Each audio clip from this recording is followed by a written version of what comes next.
Hello friends, welcome back. चलिए, हमने last video में हमारे डिस्कस किया था कि लिक्विडेशन ऑफ कंपनी, उसके बेसिक्स और साथ में कुछ सम भी हमने डिस्कस किए थे कि लिक्विडेशन ऑफ कंपनी के कुछ सम जो हमने लास्ट वीडियो में डिस्कस किए थे। तो उस वीडियो में हमने ये डिस्कस किया था कि जब हम किसी भी कंपनी को लिक्विडेट कर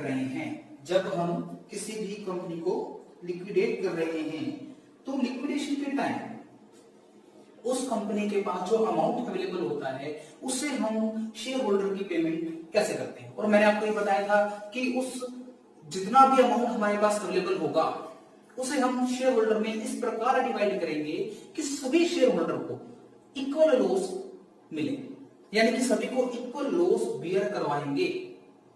इस प्रकार से हमें अमाउंट डिस्ट्रीब्यूट करना है, जिसके लिए लास्ट वीडियो में मैंने आपको बताया था कि अगर अलग अलग तरह के शेयर अवेलेबल हो, जैसे यहां 3 कैटेगरी हमारे पास अवेलेबल है, category A, category B, category C. तीनों ही कैटेगरी कितने रुपए की है? 100 रुपीज ईच। तीनों ही कैटेगरी क्या है? 100 रुपीज ईच। और तीनों की पेड अप अमाउंट अलग अलग है। तो लास्ट वीडियो मैंने आपको ये बताया था कि इसके लिए हम क्या करेंगे कि जो सबसे कम अमाउंट पेड अप है हमारे पास, यानी कि इससे सबसे कम क्या है? 50 rupees per share paid up है, तो हमें क्या करना होगा कि इन शेयर होल्डर को 25 रुपीज पर शेयर, ताकि ये भी क्या हो जाए? 50 के हो जाए। इनको 10 रुपीज पर शेयर वापस कर दूं, ताकि ये भी किसके बराबर आ जाए? 50 के। अगर मैं इसे 25 वापस कर दूंगा तो ये पेड अप बचेगा 50, और इसे मैं 10 रुपीज पर शेयर वापस कर दूंगा तो ये भी पेड अप बचेगा 50 का। तो तीनों इक्वल हो जाएंगे और फिर जो अमाउंट अवेलेबल होगा उसे हम इक्वली सभी में डिवाइड कर देंगे। तो यही करने के लिए मैंने क्या किया जी, अगर मैं इसे 25 रुपीज पर शेयर वापस करता हूं तो इसकी शेयर है 2000, यानी हमें कितने रुपए वापस देने पड़ेंगे इसको जी? 50,000 रुपीज। इसे अगर मैं 10 रुपीज पर शेयर वापस करता हूं तो मुझे इस कैटेगरी को 16,000 रुपीज वापस करना पड़ेगा, यानी कि टोटल कितना वापस करूं? 66,000। और मैंने ये एग्जांपल लिया है, यानी कि आपने अगर प्रेफरेंस शेयर तक की पेमेंट कर दी है तो उसके बाद हमारे पास अमाउंट अवेलेबल बचता है 61,000। पिछला सारा काम आपको आता है, आप सब कुछ कर सकते हैं। तो amount available for the equity share holder is available ₹61,000 and payment जो हमें करनी पड़ेगी, जो हमें पेमेंट करनी है वो कितने बनती है? 66,000। लेकिन 61,000 तो हम 66,000 की पेमेंट नहीं कर पाएंगे। तो इसके लिए इसके सॉल्यूशन क्या है? इसका सॉल्यूशन सिंपल सा है कि हम अपने शेयर होल्डर से पैसा मंगवा सकते हैं, कॉल्स मंगवा सकते हैं। मैंने आपको पहले भी बताई थी बात कि जितने भी कॉल्स है आप उनसे मंगवा सकते हैं। फोर्थ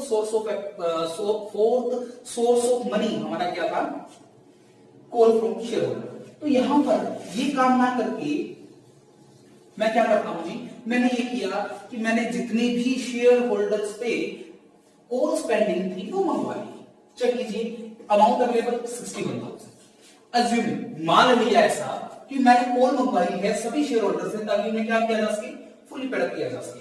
तो कैटेगरी ए में 2000 शेयर हैं और 75 पेड अप है। फुली पेड करने के लिए कितने कॉल मंगवा सकते हैं? 25। मैंने मंगवा लिए 2000 शेयर पे 25 रुपीज, यानी कि 50,000 रुपीज मैंने कॉल कर दिया। बी कैटेगरी पे है 1600 शेयर्स हैं, 100 रुपीज ईच है, 60 पेड अप है, तो 40 रुपीज इनसे भी मंगवा सकते हैं। मंगवा लीजिए 1600 शेयर्स पे 40 रुपीज, यानी कि 64,000 कॉल कर लीजिए। 1400 शेयर पे 50 रुपीज इनसे भी मंगवाया जा सकता है, तो 1400 शेयर पे 50 रुपीज पर शेयर, यानी कि 70,000 ये भी कॉल कर दिया। ओके, तो यानी हमारे पास कॉल करने के बाद 61,000 पहले से अवेलेबल था, 50 यहां से आ गया, 64 यहां से आ गया, 70 यहां से आ गया, तो अब टोटल अमाउंट अवेलेबल कितना हो गया? 2,45,000। किसके लिए? इन तीनों शेयर होल्डर के लिए। अब तो तीनों फुली पेड अप हो चुके हैं, तीनों के तीनों 100 रुपीज ईच हो चुके हैं, तो कोई दिक्कत ही नहीं है, सभी में हम इक्वल डिस्ट्रीब्यूट कर सकते हैं। तो इस 2,45,000 रुपीज को मैंने क्या किया, इन तीनों कैटेगरी के शेयर होल्डर जो कि कितने बनते हैं? 5,000, इनमें इक्वली डिवाइड कर दिया। तो पर शेयर पेमेंट कितनी आई? 49 रुपीज पर शेयर, यानी कि मुझे अब इन्हें पेमेंट कितनी करनी है? 49 रुपीज पर शेयर। लेकिन कंपनी क्या कहती है? कंपनी कहती है पहले एक बार मैं आपसे मंगवाऊं, कॉल करूंगा मनी को, फिर मैं आपको पे करूं, डबल डबल काम हो गया। तो एक एडजस्टमेंट कर लेते हैं। कैसे? हमें कितना पे करना है? 49 रुपीज पर शेयर, चाहे वो कैटेगरी ए है, चाहे वो कैटेगरी बी है, चाहे वो कैटेगरी सी। और हम कॉल कितना कर रहे हैं, देखिए ए कैटेगरी से मंगवा रहे हैं 25 रुपीज, 25 रुपीज। अब देखिए कंपनी कहती है जी मैं आपको 49 वापस करूं, आप मुझे 25 दो, तो इससे अच्छा तो ये कि एक काम करो आप मुझसे 24 रुपीज ले लो, मैं आपको 24 रुपीज क्या कर दूंगी जी, पे कर दूंगी, क्योंकि कंपनी की पेमेंट ज्यादा बनती है ना, कंपनी ने इसको 49 रुपीज पे करना है, मंगवा रहे 25, तो कंपनी इसको क्या करेगी 24 रुपीज पे कर देगी। इसी तरह से भी कैटेगरी पे कितनी पे करनी है जी कंपनी ने, 49 पर शेयर। कॉल कितनी करनी थी 40 रुपीज पर शेयर, तो कंपनी क्या करेगी, आपको मैं क्या पे कर देती हूँ जी 9 रुपीज पर शेयर। सी कैटेगरी पे कितना पे करना है कंपनी ने 49, कॉल कितना करना है 50, तो कंपनी कहेगी आप 1 रुपया मुझे दे दीजिए, समझ आ रहा है जी। तो अब आपने करना क्या है, सी कैटेगरी से तो 1 रुपए की कॉल मंगवा, सी कैटेगरी से कितने शेयर, सी कैटेगरी के 1400, तो हम क्या करेंगे, अमाउंट अवेलेबल था कितना 61,000, सी कैटेगरी से मंगवा लिया हमने 1 रुपया पर शेयर, तो हमने मंगवा लिया जी 1400 रुपए, तो ये हो गया 62,400। अब पेमेंट करने चले, पे कैसे करेंगे जी, इस कैटेगरी को हमने कितने रुपए पे करने हैं 24 रुपीज, कितने शेयर है ए कैटेगरी के 2000, तो ए कैटेगरी को 2000 शेयर पे 24 यानी कि 48,000 पे करेंगे। बी कैटेगरी में शेयर कितने हैं 1600, और पर शेयर पेमेंट कितनी करनी है कंपनी ने 9 रुपीज, ये कितना हो जाएगा 14,400, यानी कि टोटल पेमेंट होगी, तो हमारे पास अमाउंट क्या बचा जी नहीं। समझ आया किस तरह से आप ट्रीट करेंगे, तो इस तरह से हमने इसको ट्रीटमेंट करना। लॉस चेक करें, कितना रुपया पर शेयर पे रखा 75, हमने इसको पेमेंट कितनी कर दी 24 रुपीज, इसको लॉस कितना मिल रहा है जी 51 रुपीज पर शेयर लॉस आ गया, किस कैटेगरी के हिस्से में जी ए कैटेगरी। बी कैटेगरी की बात करें, कितना पे रखा 60 रुपीज, वापस कितना किया 9 रुपीज, कितना लॉस आया 51 रुपीज।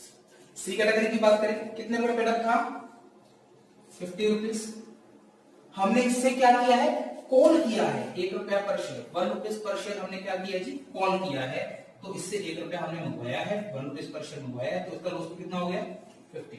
देखिएगा तीनों कैटेगरी का लॉस क्या आ रहा है इक्वल आ रहा है, ठीक है।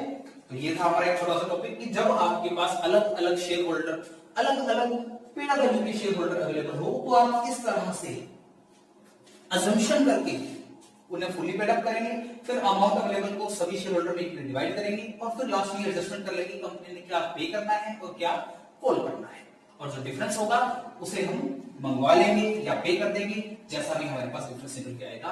Eight the end loss, mind please, loss of the whole category, जितने भी कैटेगरी है, चाहे वो ए है, चाहे बी है, चाहे सी है, तीनों का लॉस क्या आया है जी इक्वल आया है। Okay, thank you so much. Like share and subscribe करना ना भूलें। मिलते हैं नेक्स्ट वीडियो में। Thank you.